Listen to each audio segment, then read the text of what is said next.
que j'attends de l'IA, c'est qu'il y ait des grands progrès derrière, qu'on découvre de nouveaux médicaments, qu'on puisse résoudre des problèmes médicaux qui sont insolubles actuellement. Je suis un peu dubitative sur l'évolution, est-ce que ça va être utilisé en bien ou en mal, mais moi j'y crois, ça m'aide beaucoup au quotidien, donc j'ai hâte de voir la suite. Ça va faire évoluer un certain nombre de métiers, il faut s'y préparer, je pense que c'est la seule façon qu'on a de faire face à cette évolution qui est pour moi une prochaine révolution, même numérique, au même titre que l'Internet.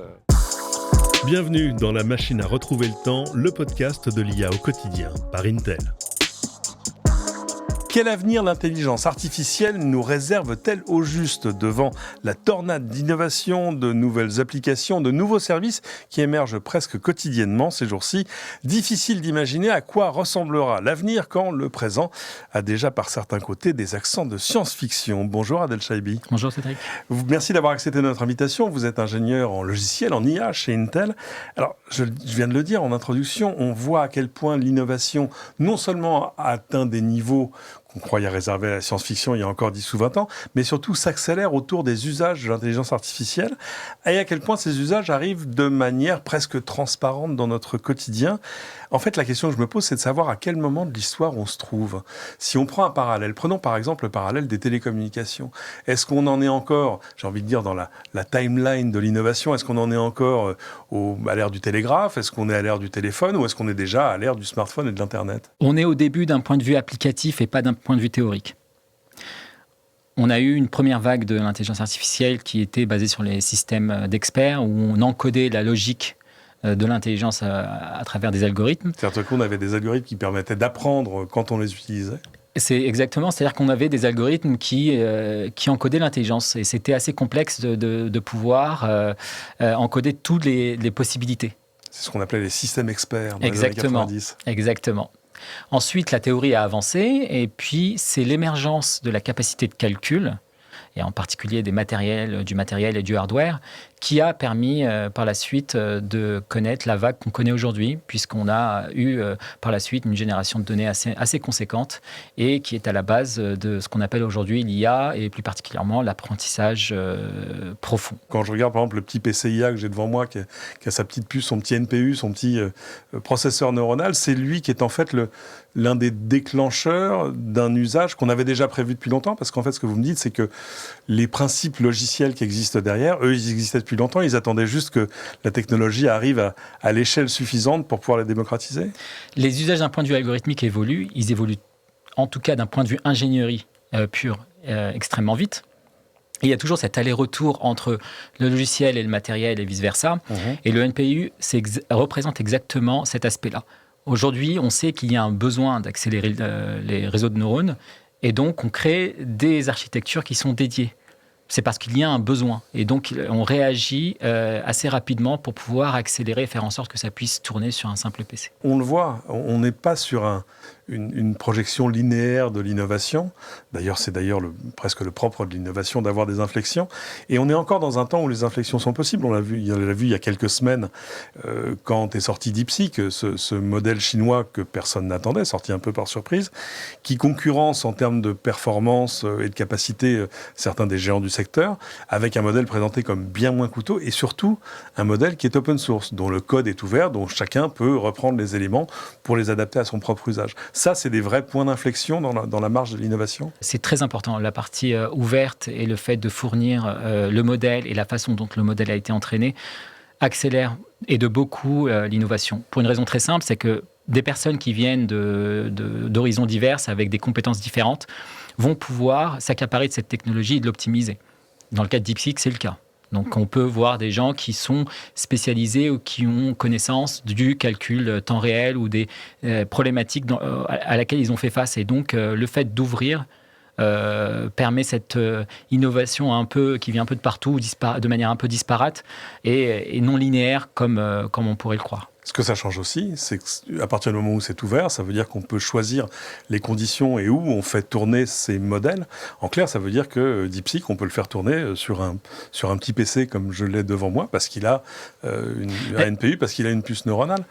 C'est exactement ça. C'est-à-dire que d'un côté, comme je disais tout à l'heure, il y a cet aller-retour entre l'innovation logicielle et l'innovation matérielle.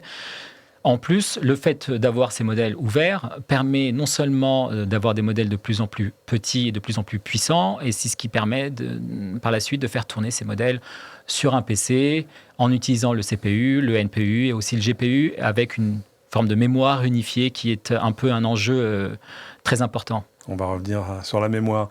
Ça veut dire, et c'est intéressant, que l'avenir de ce qui va se passer sur l'intelligence artificielle, il ne sera pas forcément dicté par 4 ou 5 géants et qu'il va encore y avoir de la place pour des révolutions qui viendraient d'un développeur, d'une start-up ou, si on se remet dans l'imagerie de la Silicon Valley, de 3 ingénieurs dans un garage, quoi. Exactement. Et en plus, plus elle est ouverte, plus elle comme je disais, elle draine des gens qui viennent un peu de partout.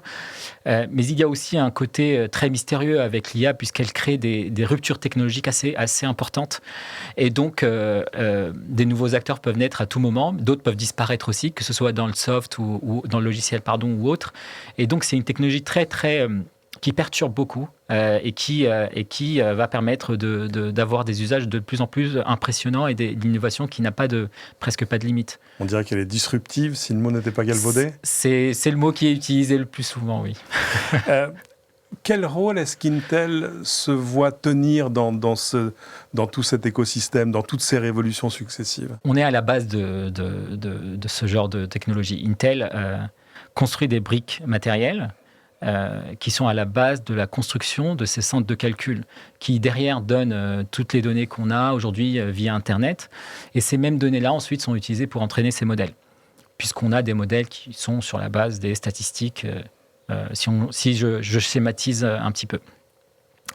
Mais aussi, il faut toute la partie logicielle qui permet aux gens qui font de l'IA de faire tourner, de créer ces modèles sur ces data centers et ensuite de pouvoir les utiliser, les déployer un peu partout. Or, dans l'idée, quand on dit Intel, on pense matériel. Évidemment, Intel, fondeur de puces. Oui. Alors, en fait, vous avez un grand C'est rôle dans beaucoup le plus que logiciel. ça. C'est-à-dire que Intel est à la base, si je prends un parallèle avec le monde des systèmes d'exploitation, Intel est à la base des architectures qui ont permis d'avoir des PC à base de Windows, par exemple, mais également à la base des serveurs x86 qui ont permis de construire ces data centers. Or, on ne fournit pas seulement les CPU et le matériel, mais on fournit toutes les optimisations et aussi le support pour faire en sorte que Linux, par exemple, qui est un système d'exploitation ouvert, bien sûr, puisse tourner sur ces serveurs. Et donc, aujourd'hui, on est à la base de toute cette révolution. Linux, c'est un bon exemple, d'ailleurs. C'est un très bon exemple. On est le contributeur. D'une innovation de rupture arrivée, j'ai envie de dire, sans crier gare. Exactement. Et qui a tout changé sur son passage il y a maintenant plus de 30 ans. Exactement. Linux est sur le système d'exploitation, avec tout ce qui va avec les éditeurs de traitement de texte, ou les textes ou Emacs ou VM, les gens qui font du code, par exemple, mais également pour avoir des bases de données sur des serveurs, des gros serveurs, pouvoir stocker ça, gérer, requêter, tout ça. Donc c'est quand même, ça a été quand même une sacrée révolution, oui. C'est intéressant parce que la vraie nouveauté de Linux, c'était pas juste qu'il était gratuit, c'était qu'il était ouvert. Et c'est ce qui fait d'ailleurs que c'est lui qui fait tourner tous les data centers aujourd'hui, mais aussi, je sais pas, probablement le système de divertissement de ma voiture, toutes les choses de maison connectées que je dois avoir à la maison, sans d'ailleurs que je me pose la question en tant qu'utilisateur. Cet ethos de l'ouverture, ça fait vraiment partie de la philosophie d'Intel ? Exactement. On a été pendant très longtemps le contributeur principal au noyau Linux. Donc, si on prend par exemple la plupart des logiciels aujourd'hui qu'on utilise pour faire de l'IA, celles-ci sont aussi optimisées par Intel et on contribue.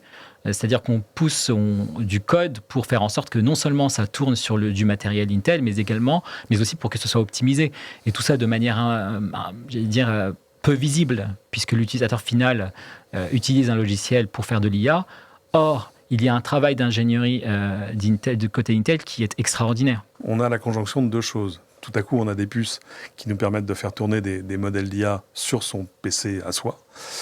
Et puis, secondo, on sait que la capacité de ces puces, elles vont évoluer dans le temps, de manière exponentielle ou pas, on verra, mais en tout cas qu'elles vont être de plus en plus puissantes. Tout ça va arriver à une question, dans un avenir plus ou moins proche. Qu'est-ce qu'on ne sait faire aujourd'hui qu'avec un modèle en ligne, où il faut envoyer ses données dans le cloud, attendre qu'elles soient traitées et revenir ? Tout ça, qu'est-ce qu'on pourra faire directement sur son PC demain, qu'on ne sait pas faire aujourd'hui ?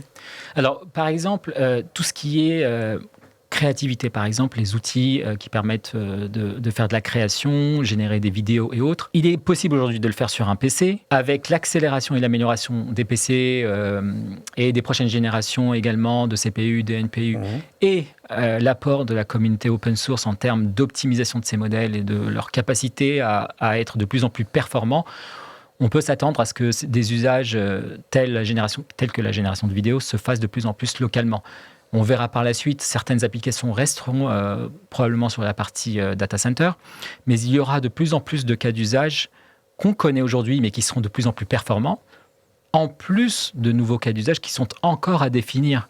Et il est là l'intérêt de l'ouverture aussi, c'est que les gens vont s'accaparer de cette technologie-là, parce qu'ils vont avoir le modèle ouvert, ils vont avoir la capacité de faire tourner ça localement sur un PC, et donc c'est aux gens ensuite d'être créatifs et de penser aux usages de demain. Donc c'est l'utilisateur qui va définir les usages de Exactement. demain. Et qui va se retrouver d'ailleurs face au même problème qu'on avait au moment de l'explosion de la 3D. On a fini par comprendre que le facteur limitatif, c'était plus la puissance du processeur, c'est par exemple la mémoire qu'on avait dans son ordinateur. Exactement. Bien, merci beaucoup Adel Chaibi d'être venu nous éclairer. Je rappelle, Merci. vous êtes ingénieur en logiciel, en computer science, comme on dit, en IA, chez Intel. Vous pouvez retrouver cet épisode de ce podcast, mais aussi tous les précédents sur votre plateforme de podcast habituelle, que ce soit Apple Podcast, Spotify, Deezer, Amazon Music et toutes les autres, ainsi qu'en vidéo sur la page YouTube d'Intel. Merci beaucoup de nous avoir suivis et à très bientôt.